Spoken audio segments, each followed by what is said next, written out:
Welcome back, everybody, to our deep dive into modern Indian history, Yeah. especially for all our UPSC aspirants out there and, of course, any history enthusiast. In our last deep dive, we really set the scene. We looked at the events that led up to the 20th century, but now we're going to kind of like shift gears a little bit. Yeah, we're really going to jump into a period that was crucial for shaping the India we know today, a time of immense struggle, but also of great awakening. Exactly.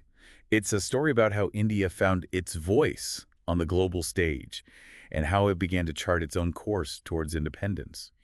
And to really grasp what was happening in India at this time, we actually need to start by zooming out, looking at the world in 1918, because that's when the First World War Oh ends. yeah, World War I, a conflict that really shook the foundations of the world, didn't it? I mean, the sheer scale of the devastation, it's almost unimaginable. It's difficult to even comprehend the numbers. We're talking Yeah. about 9 million soldiers killed, 21 million wounded, and countless others lost to disease and famine. It's just staggering. And here's something that's often overlooked. India, under British rule, was deeply involved in this war. So while Europe was celebrating the end of the conflict, India was grappling with its own set of consequences. That's a crucial point because it really highlights how this global event had a profound impact on India's internal dynamics. So how did this war fought thousands of miles away shape the course of events in India? Well, think about the economic fallout. The war had crippled economies worldwide, and India, already under the strain of colonial rule, was hit particularly hard. So we're talking about rising prices, Mm. declining industrial production, and probably a whole lot of unrest among the people. Exactly. Inflation was rampant, industries were struggling to cope, and the British government imposed heavy taxes to finance the war effort. All of this created immense hardship for ordinary Indians. So the war basically exacerbated the existing economic inequalities within India. Absolutely. The war placed a huge demand on India's resources, raw materials, manpower, you name it. But the benefits, if you can even call them that, didn't trickle down to the average Indian. It sounds like a classic case of colonial exploitation. Extract the resources, profit from the war, and leave the local population to deal with the consequences. That's a pretty accurate assessment. And this economic hardship, this sense of being exploited, really fueled the growing resentment towards British rule. So it wasn't just about the economic burden, it was also about the feeling of injustice, the realization that India was being used to serve British interests. Precisely.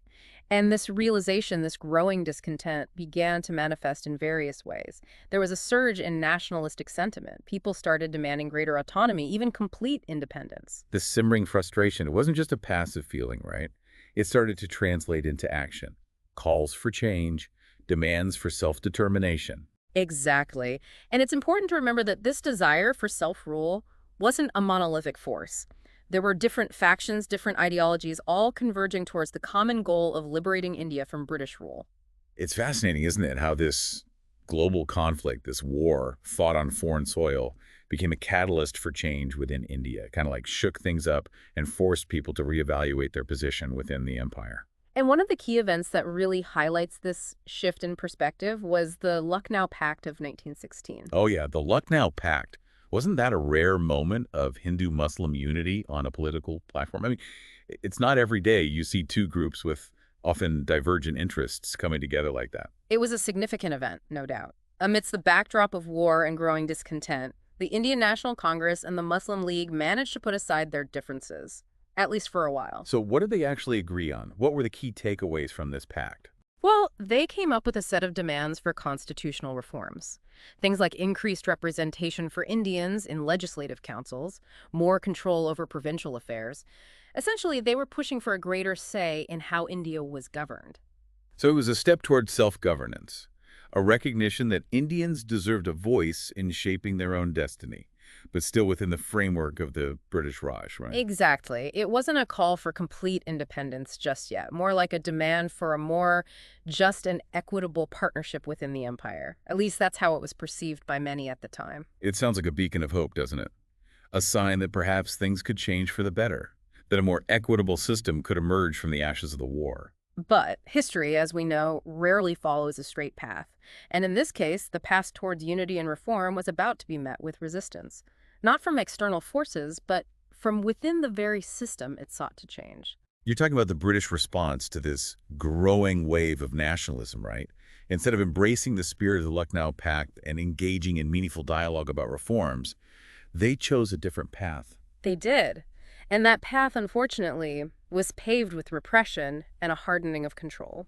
It's almost like they saw this growing desire for autonomy as a threat rather than an opportunity, like a challenge to their authority that needed to be quashed. What were some of the key policies that really highlight this repressive approach? Well, one of the most controversial was the Rowlatt Act, passed in 1919. The Rowlatt Act. Yeah. Didn't that give the British government sweeping powers to basically arrest and detain anyone they suspected of sedition? Pretty much. And without trial, mind you. Wait, so they could just arrest anyone they deemed suspicious without any due process? That sounds like a direct attack on basic civil liberties. It was. And it was perceived as such by the Indian population. The Rowlatt Act sparked widespread outrage and protests across the country. I can imagine. It's like they were trying to silence any form of dissent, any opposition to British rule. That was precisely the intention, to create a climate of fear and intimidation. It's almost like they were trying to hold back a tidal wave with a flimsy dam. Instead of addressing the underlying causes of discontent, they resorted to force. And as we know, that rarely ends well. And the tragic events that unfolded at Jallianwala Bagh in April 1919 are a stark reminder of the consequences of such misguided policies. Jallianwala Bagh, a name that's etched in the memory of every Indian, a horrific incident that really exposed the brutality of colonial rule. It was a massacre, a peaceful gathering of unarmed civilians, men, women, children. They were assembled in a public garden in Amritsar to protest the Rowlatt Act. And then what happened? How did it escalate to such a horrific level of violence? Well, British troops under the command of Brigadier General Reginald Dyer surrounded the gathering, and without warning, they opened fire on the crowd. It's just unimaginable, firing on unarmed civilians, Right. including children. It's a chilling reminder of the lengths to which they were willing to go to maintain their grip on power. The Jallianwala Bagh massacre sent shockwaves through the nation. It wasn't just a tragedy, it was a turning point. It shattered any remaining illusions about the benevolence of British rule. And it must have had a profound impact on the psyche of the Indian people. This sense of betrayal, this realization that the British were willing to use such brutal force against their own subjects. It radicalized a generation. The massacre became a rallying cry for those who believed that peaceful protests were futile, that more assertive, even revolutionary methods were needed to achieve independence. So it's within this context, this atmosphere of anger and disillusionment, that we see the emergence of younger, more radical nationalists. Right. Figures like Muhammad Ali, Abul Kalam Azad, Hakim Ajmal Khan, and Hassan Imam. Exactly. These figures represent a distinct shift in the movement. They rejected the more moderate approach of the older guard, the idea of seeking concessions within the existing framework of British rule. So they were advocating for a more confrontational approach, a complete break from the empire. They demanded complete and immediate independence, and they were willing to use more assertive tactics to achieve their goals. Their rise also marked a departure from the more conservative Aligarh school of Muslim thought, didn't it? I mean, the Aligarh movement, while advocating for Muslim rights and education, still believed in working within the system right. That's right. They saw this new wave of assertive nationalism as a threat. They feared it would alienate the British and hinder their efforts to secure a better position for Muslims within India. So we have this fascinating interplay of ideologies emerging within the movement, a clash between the old guard and the new, the moderates and the radicals. It's like the very definition of Swaraj or self-rule was being debated and redefined. And this internal struggle, this clash of ideas, was just as important as the external struggle against British rule.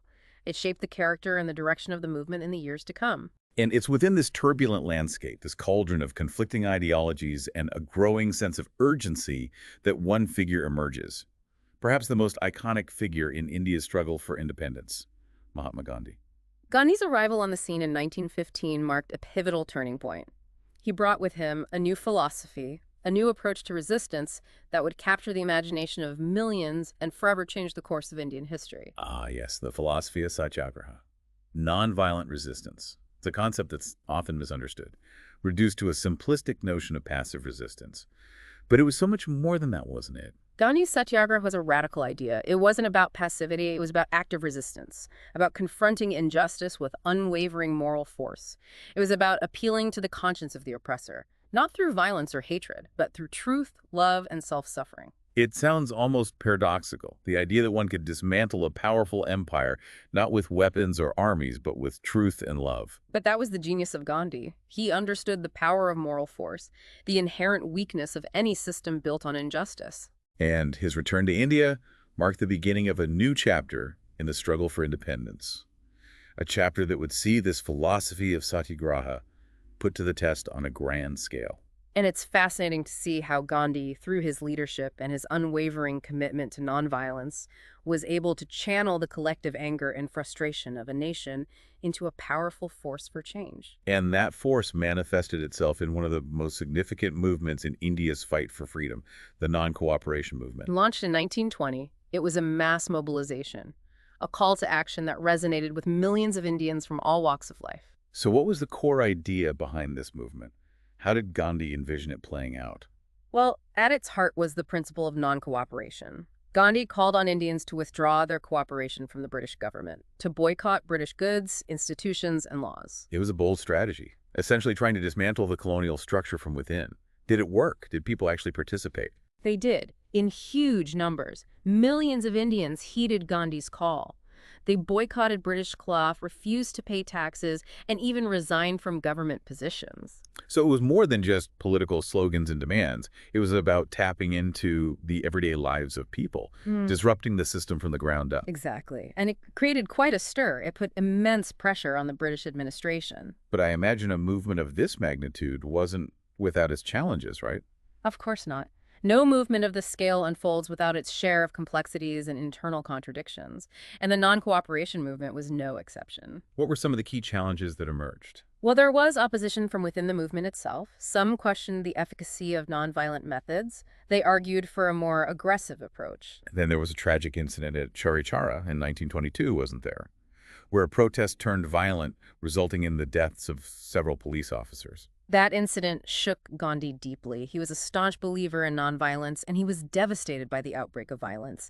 He felt that the movement had lost its way. So he ultimately decided to call it off right. He did, much to the disappointment of many of his followers. That must have been a difficult decision, a turning point that probably sparked a lot of debate and controversy within the movement. It did. Some criticized Gandhi for abandoning the fight at a crucial juncture, while others saw it as a testament to his unwavering commitment to nonviolence, even in the face of provocation. It's a complex issue, a moral dilemma that highlights the challenges of leading a mass movement, especially one that advocates for nonviolence in the face of an often violent and oppressive regime. The non-cooperation movement, despite its abrupt end, left an indelible mark on the struggle for independence. It proved that mass mobilization was possible, that ordinary Indians united by a common goal could challenge the might of the British Empire. It also showcased the power of Gandhi's leadership, didn't it? Yeah. His ability to inspire and mobilize millions, his unwavering belief in the righteousness of their cause. It did. Gandhi emerged from this movement as a true leader of the masses, a symbol of hope and resistance. But it wasn't the only path to freedom being explored during this turbulent period, was it? I mean, while Gandhi and his followers advocated for nonviolent resistance, another strand of the independence movement was emerging, one that believed that armed struggle was the only way to achieve their goal. That's right. These were the revolutionaries, the radicals who saw violence as a necessary and justifiable response to the oppression they face. So we have these two seemingly opposing forces within the movement, those who believed in the power of nonviolence, and those who saw armed struggle as the only path to liberation. How did these different approaches coexist within the larger struggle for independence? It's a testament to the diversity and complexity of the movement. There was no single monolithic approach to achieving independence. There were those who believed in working within the system, seeking reforms through political means. There were those who advocated for mass mobilization and nonviolent resistance. And there were those who believed that armed revolution was the only language the British would understand. It's almost like a multi-pronged approach, each group playing their own role in the larger struggle. And it's important to remember that even those who disagreed with Gandhi's methods often respected his leadership. He was a unifying figure, a symbol of hope. So we have this complex interplay of ideologies, tactics, and personalities shaping the contours of the independence movement. We've seen the rise of mass mobilization, the emergence of revolutionary groups, and the ongoing debate about the most effective path to achieving Swaraj. But the struggle for freedom wasn't just confined to the streets and the villages, was it? It was also being waged on a more formal political stage. Absolutely. The fight for independence was a multifaceted struggle, one that played out in the courts, in the legislative assemblies, and in the halls of power. Alongside the mass movements and the revolutionary activities, there was a parallel track of political engagement, a push for constitutional reforms that would grant Indians greater control over their own affairs. So this political engagement, it took many forms, didn't it? From the formation of new political parties to the participation in elections, there was a growing recognition that the fight for freedom could also be waged from within the system. And this realization led to some significant developments in the political landscape of India. It's like they were trying to play both sides, appeasing the growing demand for self-rule while still clinging to their power. Exactly. And it's a strategy that colonial powers have employed time and again throughout history. Offer just enough concessions to quell the unrest without actually relinquishing any real control. So what were some of these political developments that you mentioned? How did Indians try to leverage the system to their advantage? Well, one significant development was the formation of the Swaraj Party in 1923. The Swaraj Party. Interesting name. What was their main objective? They believed in engaging with the existing political system. They wanted to contest elections, enter the legislative councils, and advocate for greater self-rule from within the framework of the British Raj. So they were trying to dismantle the colonial structure from within, kind of like a Trojan horse strategy. Who were some of the key figures behind this party? It was led by some prominent nationalist leaders, figures like Motilal Nehru and C.R. Dus. They believed that by participating in the system, they could gain a foothold and gradually push for greater autonomy. It was a long game, a strategic approach that required patience and a deep understanding of the political machinery. Did they have any success? Were they able to achieve any meaningful reforms? Their efforts, along with the mounting pressure from other wings of the independence movement, eventually led to the Government of India Act of 1935. The Government of India Act of 1935. That was a pretty significant piece of legislation, wasn't it? I remember reading about it in my history books. Didn't it introduce a measure of provincial autonomy? It did. For the first time, elected Indian representatives were given the power to govern in certain areas. It was a step towards self-rule, albeit a limited one. So it was progress, but not the complete independence that many were striving for. I imagine this created a sense of both hope and frustration. Exactly. It was a classic case of too little, too late. While it offered a taste of self-governance, it also highlighted the limitations imposed by the British. It was a constant reminder that true power still resided with the viceroy and ultimately the British crown. It's fascinating how these political maneuvers were unfolding alongside the mass movements and revolutionary activities. It really paints a picture of a multi-pronged struggle, each group employing different tactics but ultimately aiming for the same goal: freedom from British rule. And it's within this context, this backdrop of limited reforms and simmering discontent, that we see Gandhi reemerge as a central figure in the struggle for freedom. After a period of relative quiet, he returns to the forefront of the movement in 1930. His return marked a dramatic shift in strategy, didn't it? Instead of focusing on political reforms, he launched a mass movement that targeted a seemingly mundane commodity: salt.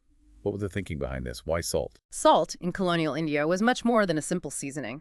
It was a symbol of the British monopoly on essential goods. The government held a strict control over its production and levied a heavy tax on it, a tax that disproportionately affected the poorest Indians. So Gandhi saw an opportunity to challenge this unjust law, to make a statement about the economic exploitation inherent in colonial rule.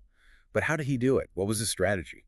He decided to march, to walk from his ashram in Sabarmati to the coastal town of Dandi, a journey of over 240 miles. His aim: to make salt by evaporating seawater, a simple act of defiance that directly challenged the British salt laws. The Salt March.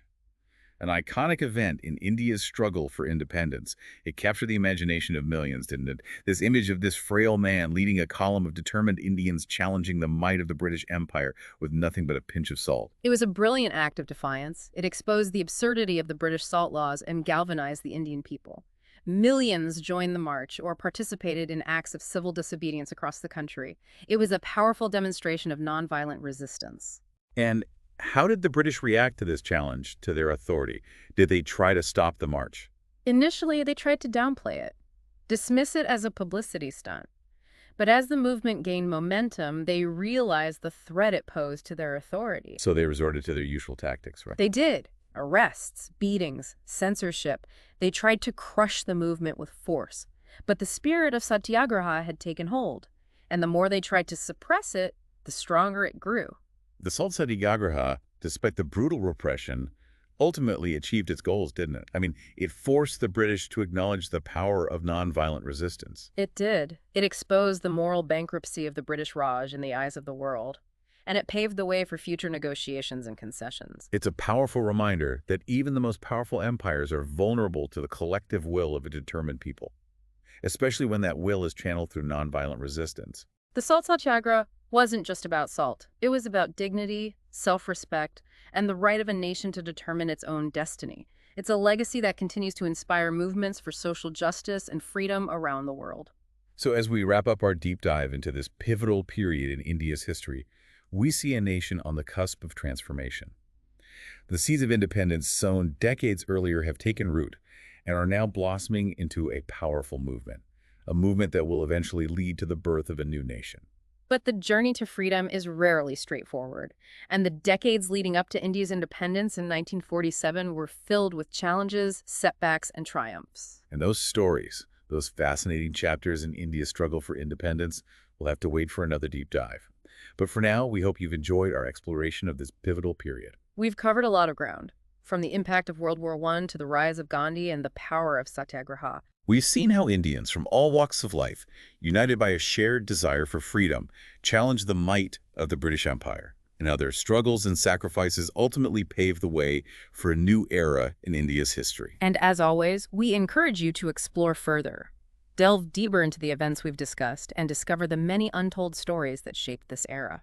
Because history is not just about dates and names. It's about understanding the forces that shape our world, the struggles and triumphs of those who came before us, and the lessons we can learn from their experiences. So keep exploring, keep questioning, and keep diving deep into the rich tapestry of history. And if you enjoyed this deep dive, don't forget to subscribe to our channel and give us a like. We have many more fascinating journeys waiting to be explored. Until next time, keep learning and keep diving.